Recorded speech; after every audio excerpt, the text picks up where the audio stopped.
This is episode 119 of the Beyond the Food Show, and today we're going to discover the 5 big mistakes even the smartest women make when trying to stop emotional eating. Ready for this, ladies? Let's do this.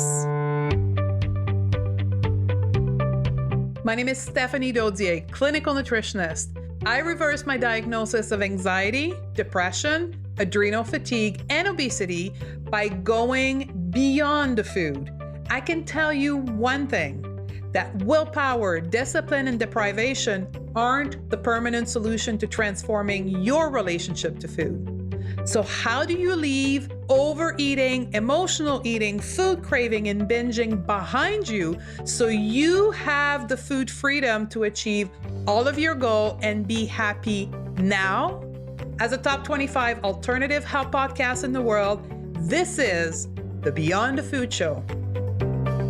Hey ladies, this is Stephanie Dodier, and I'm grateful that you are here with me today because I'm going to share the 5 mistakes that I have made that the smartest women on this earth are making right now when they're trying to stop emotional eating.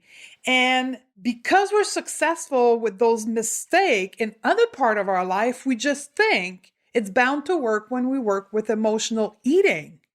And I have to admit, these learning were tough for me. They were tough for me to learn. And the crazy things, and I'm seeing in my student, in my academy, and in my courses, the same thing presenting themselves over and over again. So that's what we're going to talk about today. And I'm going to share the tools and the reason and what you need to do instead.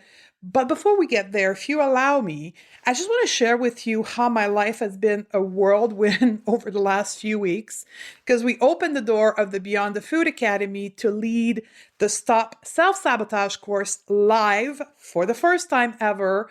And today is, well, I'm recording this on Friday, but it's going to come out to you on Sunday, the 25th, and the door are closing in 3 days by Wednesday. So there's been a lot of effort put out by me and my team in sharing the message of the Academy with everyone and explaining to you, to the listener, to people who wanted to know why it's so important to take this 3-month journey to learn how to stop self-sabotage, because that's the root of the issue when it comes to food.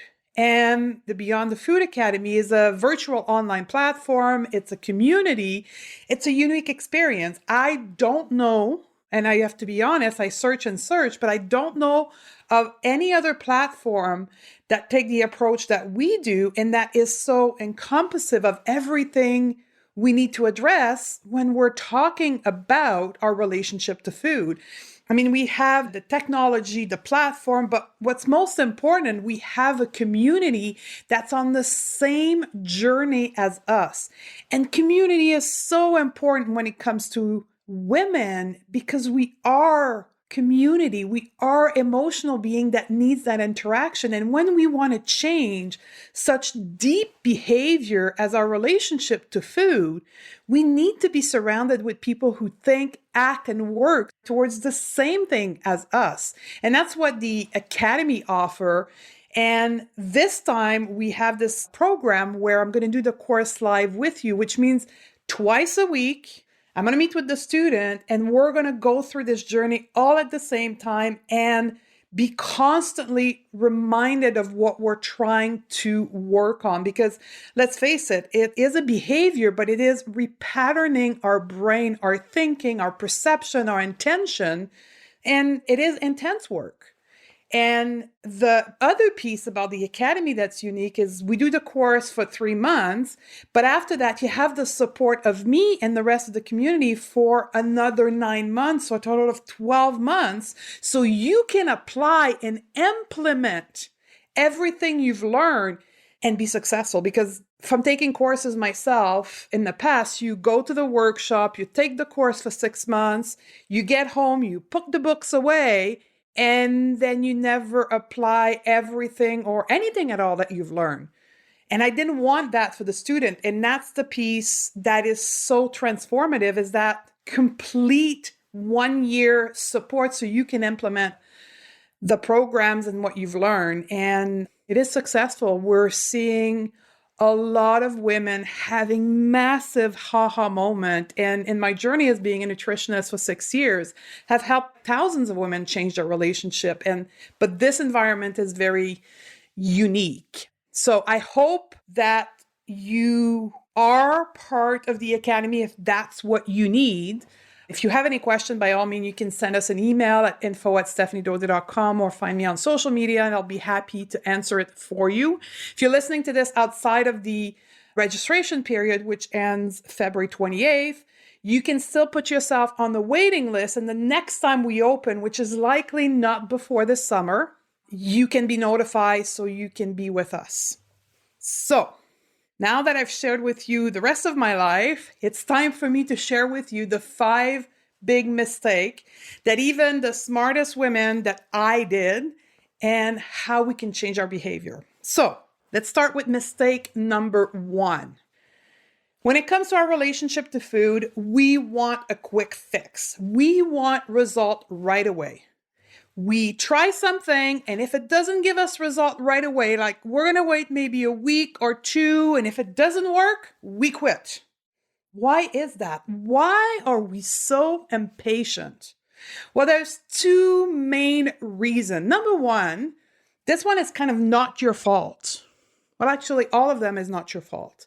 But the first one is really not your fault because here's the thing. We are surrounded by a society of quick fix. No matter where we look, we are in a hurry. We're not in the present moment, and we want to fix all the problem right away. That it is in relationship, in family, with our weight. We're surrounded by the concept of quick fix. So we expect it when it comes to our relationship to food and emotional eating.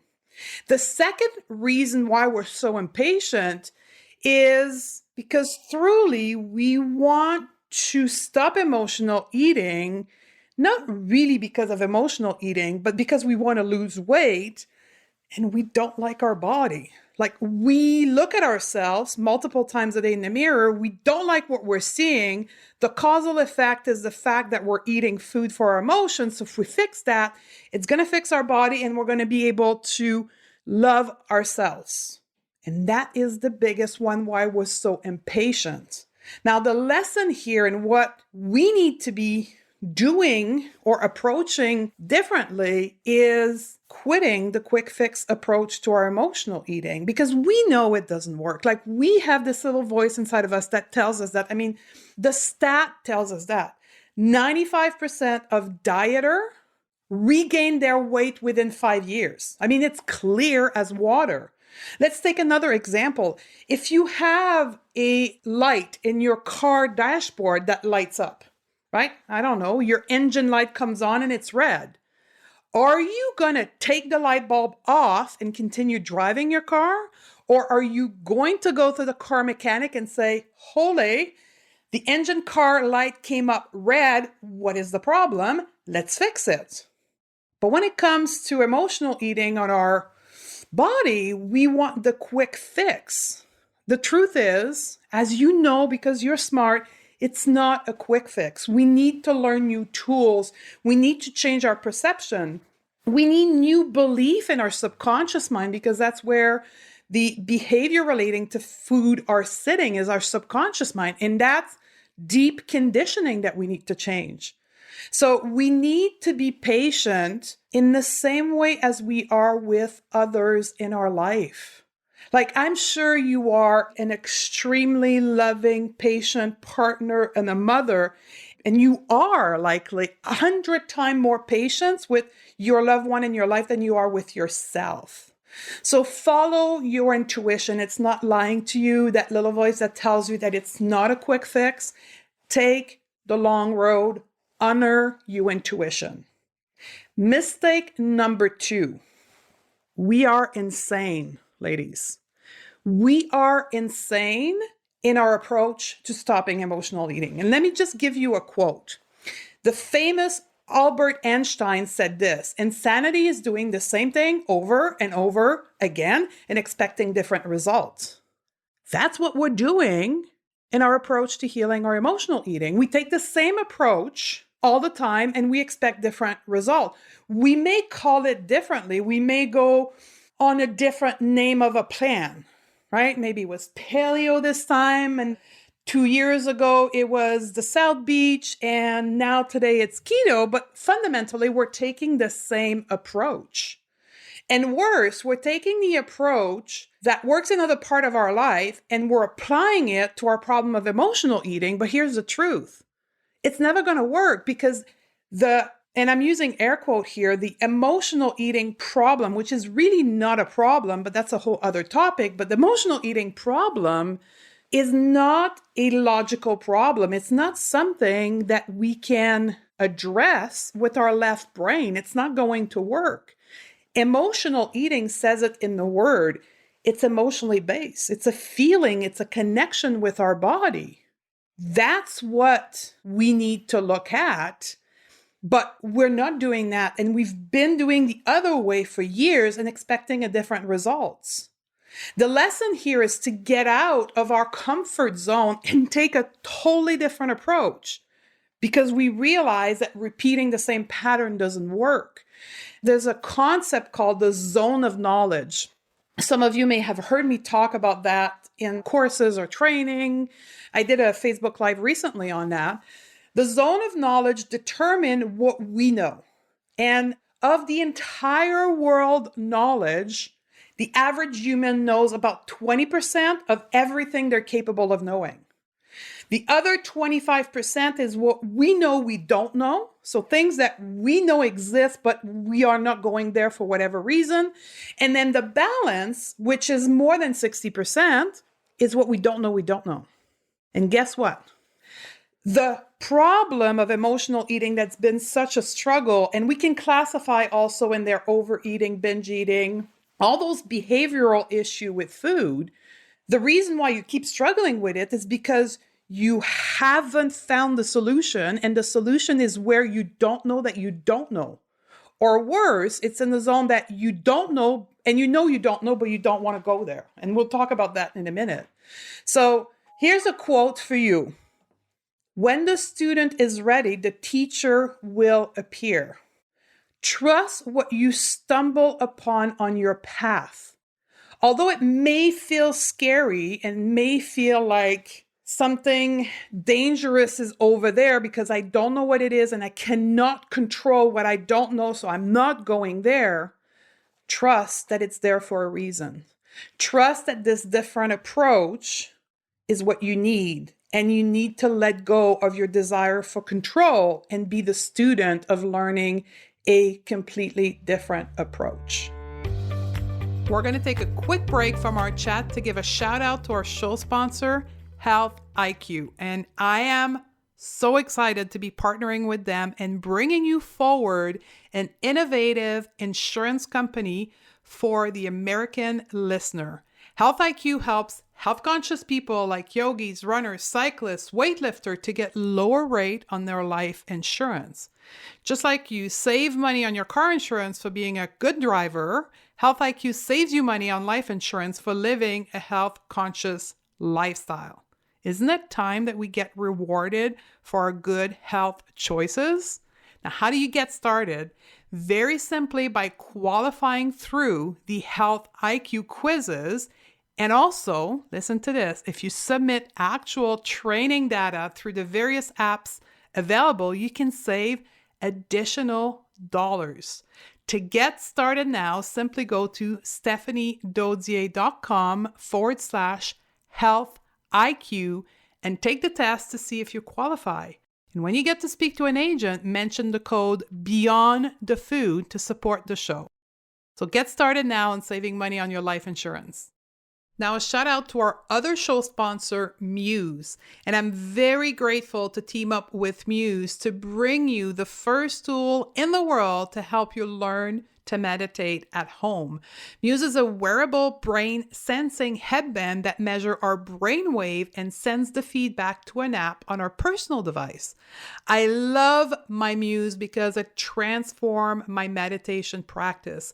I wear it daily for my 10-minute session in the morning, and it coaches me through my practice by giving me real-time feedback on what's happening in my brain and helping me refocus during my meditation.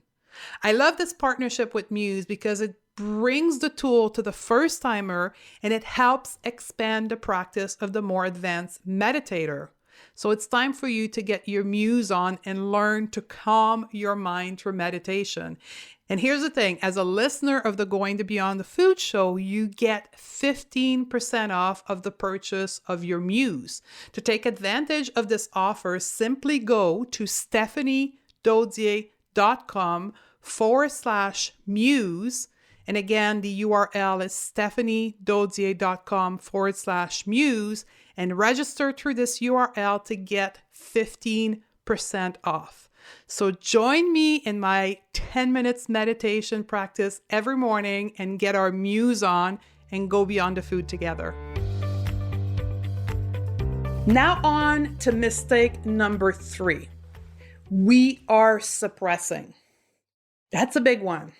Our craving, our emotional eating desire, we are suppressing that. And I want you to put things in perspective for you we're going to go back to a child and mother example.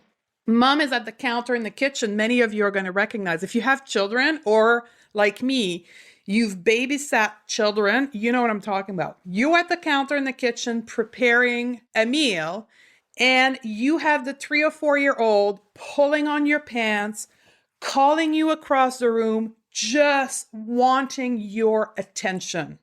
Throwing things, screaming, crying, pulling on your pants, throwing a tantrum, and you keep ignoring the child. What will happen? And all the mothers right now that are listening are probably laughing because they know the longer you will ignore, the louder the child will become, or the more the tantrum will get worse, the more throwing things will happen. Things are not going to resolve because all your child wants is your attention. Think of your craving and your emotional eating in the exact same way. It will keep happening until you pay attention. If you continue to suppress, because it's an emotional nature, it's there for a reason. It's a body message. It will keep re-happening. Why do we keep suppressing? Number one, we're told to suppress craving. In mainstream, that's how we are told to deal with emotional eating, overeating, willpower, discipline. That's the method. 2, if we know that we need to feel, we don't want to feel because it's scary to feel our emotion. It takes time. But here's the truth. Emotion come as a wave. Imagine a beach wave.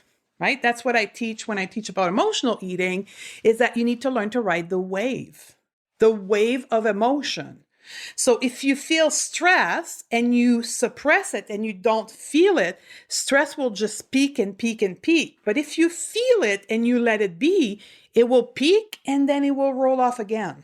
The same thing with anger, or the same thing with jealousy or other emotion, even good emotion. I mean, if you're feeling exhilarated because you've achieved something, you're not going to feel exhilarated for days on off 24/7. The same thing with the emotion we are scared of feeling. So the lesson here is, instead of suppressing, learn to understand and feel. Be okay with feeling your emotion so that little child will stop pulling at your pants and your emotional eating will stop pulling on yourself all the time because you're not listening. Ride the wave. Stop suppressing. Start living the emotion. And here's the crazy thing, is if we suppress the quote unquote negative emotion we don't want to feel, we are also suppressing the good. Because the brain does not have an on and off switch based on the nature of the emotion. We either teach our brain and our mind to suppress and all emotion are being toned down all the time, or we live our emotion, good and bad. So life is so much easier when we can actually feel all of our emotion, because again, it's just like a wave. It comes in and it comes up. Imagine how exciting it would be for you to not only feel the negative emotion and see them release and let go, but also feeling the full exposure to the positive emotion in your life. Mistake number 4. Now here, this one, myself, and the thousands of women that I've helped with emotional eating have not met a woman who has not made this mistake. And the mistake is as followed: being a perfectionist. Not only do we want a quick fix, we want to get rid of it right away and perfectly. We don't allow for learning. We don't allow for ups and downs because we have to be perfect. We have to get it right away, perfectly. Otherwise, we're not going to do it. We are tough on ourselves. The reason why we are perfectionists, reason number 5, we'll cover it as well, but in reason number 4 is because we're tough on ourselves. We believe that if we are tougher, if we expect more from ourselves, we're bound to do better. It's a bit like parenting. Well, for most of us that have traditional parenting skills, who have been raised with traditional parenting skills, it's about punishment. It's about being tough. So we've learned that skill from watching our parent us. So we are repeating that towards ourselves. We are punishing ourselves. Every time we do something wrong, we just punish. And that doesn't work, right? Rebellion, teenage years, right? We don't want that. We're seeking love. So the lesson here is about being compassionate towards ourselves. Learn to love your ups and your downs, because remember, it's like a wave. It comes up and it comes down. Know that it is the path of a student of life, the ups and the downs. Just like a child learning to walk. Could you imagine a little, 9, 10 months old, 1.5 years old, learning to walk, and every time they stumble while learning, they would get mad at themselves, go hide in the corner, beat themselves up. Do you think they would go back and trying again? No. But remember, for the mothers or for those that have children right now around them, they stumble, they get back up. They stumble, they get back up. They don't get angry at themselves because they can't stand up the first time they try, right? They're compassionate towards themselves. What that tells us is that we have that ability innate in ourselves. But through our learning and our experience in life, we've learned to pull down that switch and be tough on ourselves. It's inside of us. Imagine a life where all the pressure you're putting on yourself would be gone. Where stress is less and less because we don't create it for ourselves. Where you don't need food to comfort yourself because of the drama you're causing to yourself by expecting so much from yourself. Mistake number 5. We let fear lead us. The fear of being in our body as it is today. The fear of judgment from others. The fear of going where it's not comfortable. Of not being perceived as this perfect lady and as a quick learner or a go-getter. The fear of not being perfect all the time. The fear of being seen as a weak person who feels their emotion. Not being in control. All that. We fear all of that.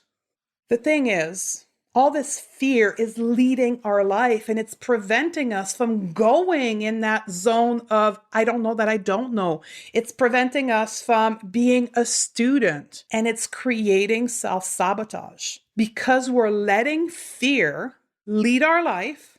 We're staying in our comfort zone and we're self-sabotaging.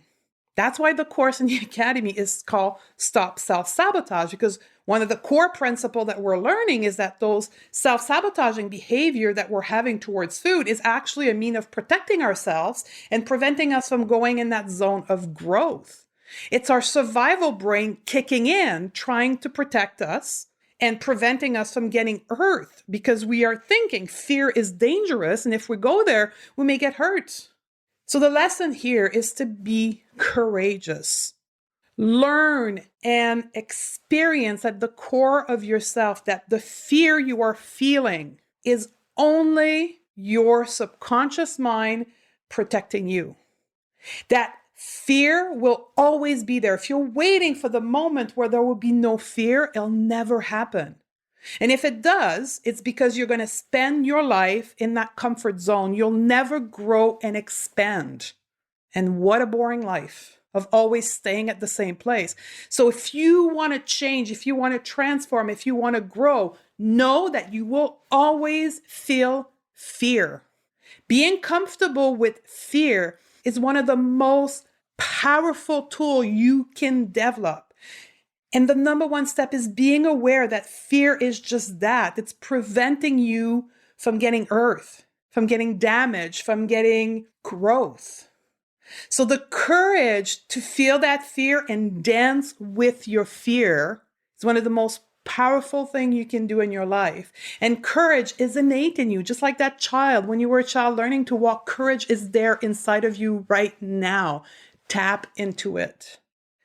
This is what those 5 mistakes, this is the core of the Stop Self-Sabotage course. This is the core of the Academy.